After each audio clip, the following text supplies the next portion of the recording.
Hello बच्चों, प्रश्न पढ़ते हैं। चित्रानुसार एक कण पथ ए बी सी डी के अनुदिश गतिमान है, तो कण की स्थिति ए से स्थिति डी तक कुल विस्थापन का परिमाण है। यहाँ पे हमारे पास चित्र दिया गया है, साथ में 4 विकल्प दिए गए हैं। सर्वप्रथम हम यहाँ पे मुख्य अवधारणा का प्रयोग करेंगे और हमारे पास यहाँ पे जो मुख्य अवधारणा है वह है विस्थापन। तो विस्थापन होता है किसी भी वस्तु द्वारा अपनी प्रारंभिक स्थिति और अंतिम स्थिति के बीच जो तय की गई कुल लंबाई होती है, उसे हम यहाँ पे विस्थापन का नाम देते हैं। तो इस स्थिति में हमें ये देखना होता है कि हमारे पास यहाँ पे जो वस्तु है इसकी अंतिम स्थिति क्या है और इसकी प्रारंभिक स्थिति क्या है। दोनों के बीच का जो अंतर होता है यही हमें यहाँ पे विस्थापन के बारे में बताता है। इस स्थिति में हमारे पास वस्तु पहले ए से बी गई, फिर बी से सी और सी से डी तक इसने यहाँ पे पूरी गति को पूरा किया। तो सर्वप्रथम हम यहाँ पे जो चित्र है उसके अनुसार ये देखेंगे कि इसकी प्रारंभिक स्थिति ए पे थी और अंतिम स्थिति डी पे थी। तो इनके बीच की जो दूरी होगी, अगर हम इसको यहाँ पे ज्ञात कर दें तो हमारे पास यहाँ पे जो विस्थापन है ये हमें ज्ञात हो जाएगा। तो इसके लिए हम यहाँ पे डी से एक लंब खींचते हैं जो कि हमारे पास यहाँ पे ई तक जाएगा। और यहाँ पे अगर हम D से लेके E तक की दूरी पता कर ले और A से लेके E तक की दूरी पता कर ले, तो इस स्थिति में हम यहाँ पे A से D तक की लंबाई ज्ञात कर सकते हैं।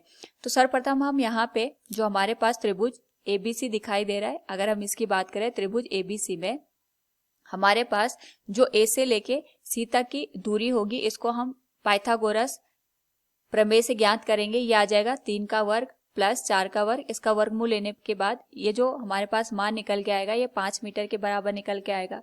और इस स्थिति में अगर हम इस कोण का मान ज्ञात करें तो ये हमारे पास यहाँ पे हम निकाल सकते हैं।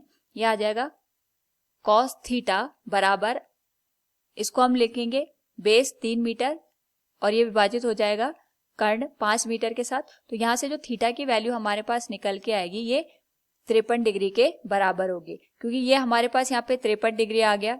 ये जो कोण बन रहा है 90 डिग्री है, तो जो हमारे पास ये वाला कोण आएगा ये 37 डिग्री के बराबर आएगा। तो अगर हम इसको यहाँ पे ज्ञात करें तो ये जो कोण है इसका मान इस वाले कोण के बराबर है 37 डिग्री। और अगर हम फिर से जो यहाँ पे त्रिभुज बन रहा है DC, अगर मैं इसको F नाम दे दूं, तो अगर हम त्रिभुज DCF में बात करें तो हमारे पास ये 37 डिग्री है। जो हमारे पास कर्ण है 5 मीटर है, तो उसके साथ हम यहाँ पे का प्रयोग करके C से लेके F का मान ज्ञात कर सकते हैं। ये आ जाएगा CF बटे 5 और यहाँ बटे 5 के बराबर होता है। इसको 5 से अगर हम गुणा कर देंगे तो ये हमारे पास 4 मीटर के बराबर आ जाएगा। यानी C से लेके F तक जो दूरी है ये 4 मीटर के बराबर है। क्योंकि यहाँ पे हमारे पास C से F और B से E बराबर दूरी है, तो ये कुल दूरी हमारे पास 4 मीटर के बराबर आ जाएगी।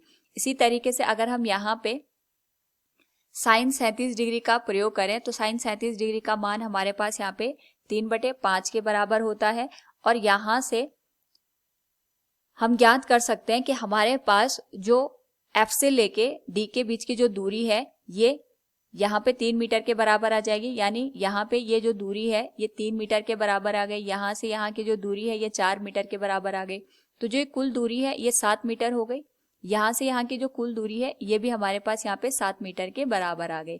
तो इस स्थिति में अगर हम इसको दोबारा से चित्र के द्वारा समझे तो यहाँ पे ये A बिंदु आ गया, ये हमारे पास E बिंदु आ गया और ये हमारे पास यहाँ पे D बिंदु प्रदर्शित हो गया। तो ये कुल दूरी 7 मीटर है, ये कुल दूरी 7 मीटर है। तो हम यहाँ से AD का मान निकाल सकते हैं जो कि हो जाएगा वर्गमूल 7 का वर्ग प्लस 7 का वर्ग, जिसको हम यहाँ पे लिख सकते हैं वर्गमूल 49 प्लस 49। ये आ जाएगा हमारे पास 98 के बराबर। तो अगर हम इसका यहाँ पे वर्गमूल निकालें तो ये आ जाएगा 7 वर्गमूल 2 मीटर। तो दिए गए प्रश्न से हम यहाँ पे कह सकते हैं कि हमारे पास A से D तक का कुल विस्थापन 7 वर्गमूल 2 मीटर के बराबर हो जाएगा। विकल्प D सत्य हो जाएगा। उम्मीद है आपको समझ में आया होगा। धन्यवाद।